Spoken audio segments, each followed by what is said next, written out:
Annalise Ferreira. Ferreira.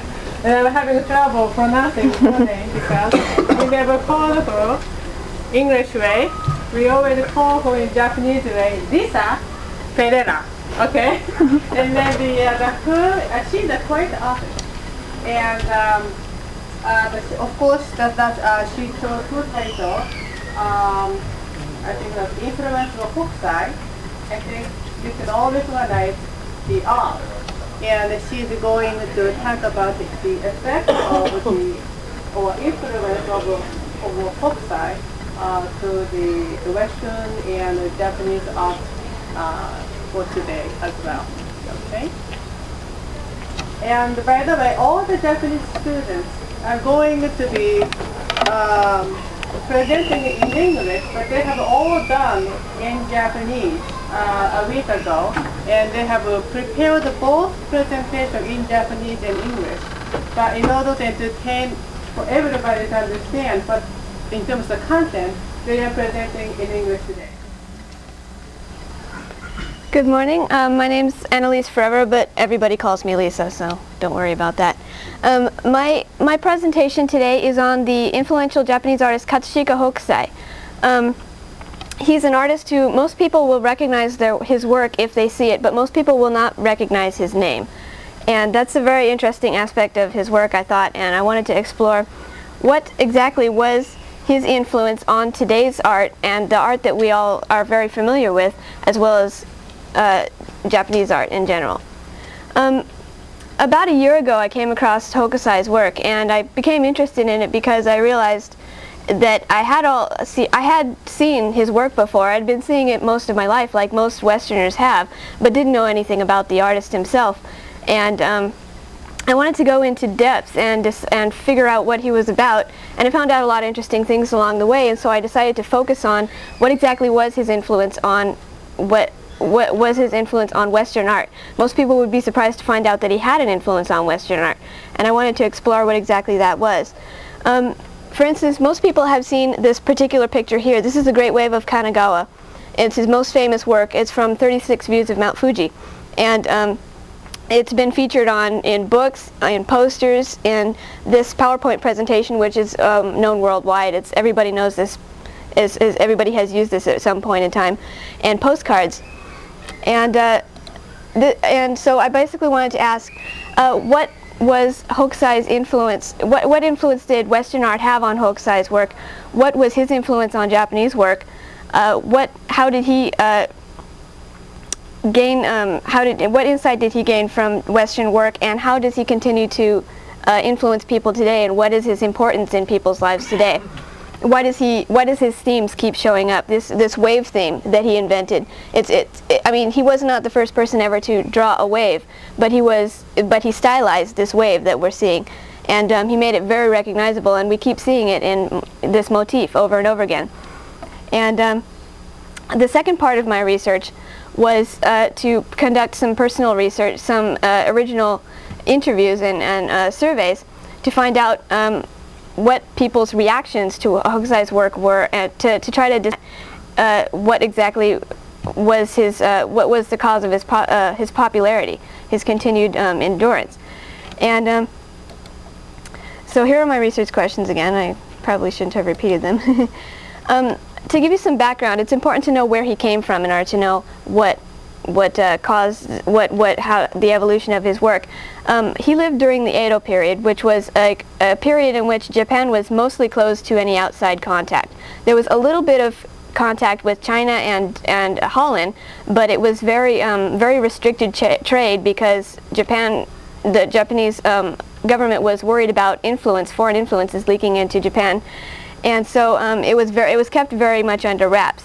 In 1720. Trade expanded to allowing some medical and science textbooks into Japan, as well as some copperplate engravings and paintings, and most of these were of Dutch origin. For instance, the first really notable science text to come into Japan from Holland was called Anatomische Tabellen. That was the Dutch name, and it was translated. It was a German book translated to Dutch and then subsequently translated into Japanese by Sugita Genpaku and some others, commonly referred to as Kaitai Shinsho or Taheru Anatomia. And the striking thing about this book to Japanese people was that it was full of really detailed, precise illustrations of anatomy. And doctors looking at this book commented that looking at a dissected corpse and looking at these illustrations, you could find no difference between the two. You could use it as a really reliable reference in medical research. And that was a brand new thing in Japan because while life drawing wasn't completely out of the question, fixed perspectives were kind of a new thing. There was less of an emphasis on correctness and proportion as there was on making it look nice and making sure that there was an emotional impact. During this period, a lot of paintings landscape paintings came into Japan from Holland. This is an example of a Dutch landscape, and while it looks fairly normal to Western eyes, to Japanese people it looked fairly odd because not only did it encompass a really large area of land, but it also had a fixed perspective, which was it was common to use multiple perspectives in Japanese art. And there was a lot of heavy criticism in the early days of of Japanese art. I mean, by Japanese people of Western art. For instance, there was an emphasis on preciseness and detail, but Japanese critics a lot of times interpreted this as an overemphasis on detail and a lack of emphasis on emotional content. So a lot of critics would claim that Western art wasn't really art because while it may be precise, it was sort of soulless. There was no point in looking at it if it didn't have an emotional content. The opposite side of this opinion was that actually Western art was superior to Japanese art. There was a school in Japan at that time called Rangaku, which was the study of Dutch art or Dutch studies, study of Dutch things in general. And one of these leaders, named Shiba Kokan, claimed that while Japanese art may that Western art actually was superior because it incorporated a severe observance to the real world, and since Chinese and Japanese prints did not do this, there was no point to it. This was the opposite dynamic of the Japanese critics, and represented another extreme view. And he in fact expanded this definition of superior to include a criticism of the Japanese writing system as well. He claimed that Japanese scientists and medical technicians were spending too much time learning how to write and not enough time learning their science, whereas Western scientists could learn a very accessible and simple phonetic alphabet and didn't need to spend so much time learning to write, and it was much more convenient and much more efficient. The interesting thing about Katsushika Hokusai was that he was able to combine these two extremes into a middle ground. He was able to observe the world around him and draw things that were true to life, but also focus on subjects that were emotionally engaging to Japanese people. And he wasn't the first ever to do this, but he's probably the most well known. And he incorporated a lot of really important motifs into his artwork. For instance, Mount Fuji. His 36 Views of Mount Fuji are probably his most famous work. And the Great Wave picture is the most famous of that series.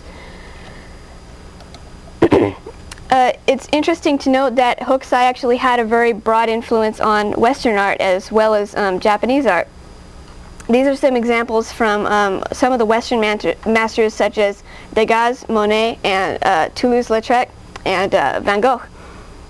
They actually were all avid collectors of Japanese prints and Hokusai prints in general. And this is mainly because of the phenomenon of Japanism, or Japanesery, which is a French term meaning all things Japanese. It's the study of things Japanese. During the late 1800s, mid to late 1800s, there was this phenomenon of Japanism, which was a gigantic fad that started in Paris and spread all throughout Europe, encompassing everything that was Japanese, all Japanese aspects of art and culture were extremely popular and emulated by Western artists. This is an example of Whistler's work called Princess of the Land of Porcelain, and it doesn't actually take any influence from Japanese art styles, but it takes Japanese subject matter. And here I'm going to show you a few examples by these masters and how they have taken influence from Hokusai's work. On the left is Hokusai's 36 Views of Mount Fuji, The Wave of Kanagawa, and on the left is a wave bowl by Christopher Dresser. This is a fairly old one, but it's really easy to see without any kind of art knowledge at all where he took his influence from and how he chose to implement it. It's almost like a 3D rendering of the Great Wave. This is an example of Monet's work. It's harder to see where exactly it ties in, but if you break down the picture into its component shapes, you can see that where Mount Fuji is in Hokusai's work on the temple, the turtle shell hall, the turban shell hall of the 500 rakan, you can see where the image of Mount Fuji is on this picture, the island is on this picture, and where the boathouse is, and even the boards of the deck there the water waves seem to be imitation of the boards and recall the patterns. And so break it down, and this multiple perspectives that Hokusai often used in his work become pretty obvious. This is another extremely well-known work from Van Gogh, Irises, and an earlier work, Irises and Grasshopper by Hokusai. Van Gogh, as I mentioned, was also an avid collector of Hokusai's work and took a lot of influence in both subject matter and in perspective. And while he implemented his own brushwork there, he took the perspective and subject matter right out of Hokusai. The second part of my research dealt with a survey that I gave to Japanese and American students at CSUMB, and most of the people that I interviewed were young people. So it was interesting to note that it's probably not surprising that most of the responses I got were fairly similar. Young people from all countries tend to think alike in a lot of ways. So I was interested in finding out exactly what people's responses to Hokusai's work were. I showed them each 4 pictures, and I asked them, have you ever, first of all, I made sure to ask them, have you ever heard of Hokusai or seen his work? Most of the people that I interviewed who didn't have a detailed knowledge of Hokusai said no, they had never heard of him, had never seen his work. And I also asked them, what do you think stands out the most about this picture? And what do you think is the most interesting part about the picture, and what you think about the colors? And looking back, I would change the questions that I asked, because I realized after I had conducted all the research that the questions were not very precise, and that some questions, for instance, what do you think is most interesting and what stands out the most about the picture, can be construed as the same question. I had to specify it for several different people by what I mean. But when I asked what stands out the most, I meant what catches your eye, what is the thing that your eye is drawn to first in the picture. And the second question, what is most interesting, by that I meant what is the most visually appealing, what do you like most about the picture. And so going back, I would choose different questions or more precise questions, definitely. But the first picture that I showed them was the Great Wave. Now everybody said that they had seen this. The second is measuring a pine tree at Mishima Pass. It's a less well-known one. This is Fuji on a clear day, also known as Red Fuji. And this is fishing at Tago Bay on the Tokaido. Now, the first one, as I mentioned, every time I showed this to every student had claimed that, even those who had claimed that they had never heard of Hokusai or seen his work, everybody recognized this picture. It's a very well known, and even though you may know nothing at all about the artist, you recall it instantly. Most people, when I asked them what they thought was most striking about the picture, everybody said the wave. The way the claw-like wave was coming up and seeming to eat the boat. And I think that's one of the main themes of Hokusai's work.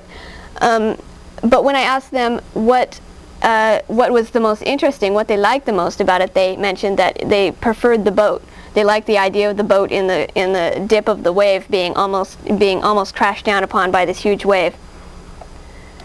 The second one, Mishima Pass, I got similar results. They said that the thing that was most visually striking about the picture was the big tree in the foreground, but the thing that was the most interesting was the people down at the base of the tree measuring it. And it seems to me like a pattern is developing. The third one is not quite the same kind of picture. It doesn't contain any people that are visible.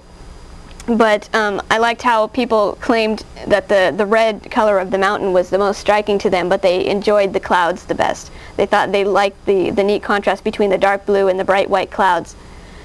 And more people had seen this, I think, than had seen Mishima, the pine tree at Mishima Pass. But everybody, almost everyone, said that they knew this one. The fourth, Tago Bay, was not 100% of the Japanese students that I had interviewed said that they knew it. Only 30% of the American students said that they knew it. But everybody really enjoyed the contrast of the blue and the yellow. I thought that was neat that I kept getting that response. The blue and yellow contrast and the combination of those colors was really appealing to everyone. Again, they seem to say that the bright yellow clouds, the band of clouds going across the picture was the most striking to them, but it was the people in the boat that were the most interesting. And this is what I think is the main reason for people's interest in hokusai. I think it's this theme of humans living in a dangerous world where nature is huge and intimidating, and yet they struggle on and they make their way, not fighting against nature, but just working together with it. And through this research, I think I have gained a lot of insight into why I have liked hokusai. When I started out, it was necessary for me to decide, why am I doing this? Why do I want to study hokusai for my big project? And for a long time, I didn't really have a good answer. I just said, you know, I'm an artist. I like it. It's pretty. It's appealing to me. But it wasn't really good enough. It wasn't a good reason for undertaking this project. And through interviewing people and getting their responses and finding this pattern that keeps showing up, I think I've discovered the reason that I have enjoyed hokusai's work. It's this sympathetic theme towards people in nature. Though nature may not be friendly, it's the world that we live in, and we have to struggle through it, and we can never really tame it. I've learned a lot also about Western art from this project. I knew next to nothing about Monet or Van Gogh before I started this, and it was a big surprise to me to find out how much they were influenced by Japanese art. I would never have guessed, and most people aren't aware of that either, I think. And so I was glad to have that opportunity to explore that aspect of art, which I should know if I'm going to be an artist. It seems to me like these are things that I ought to know, even though I may not necessarily be interested. I didn't start out being interested in classic art all that much. I was mostly just interested in what I was studying, and this has been a great experience for me, so I'm really glad that I did this. Thank you.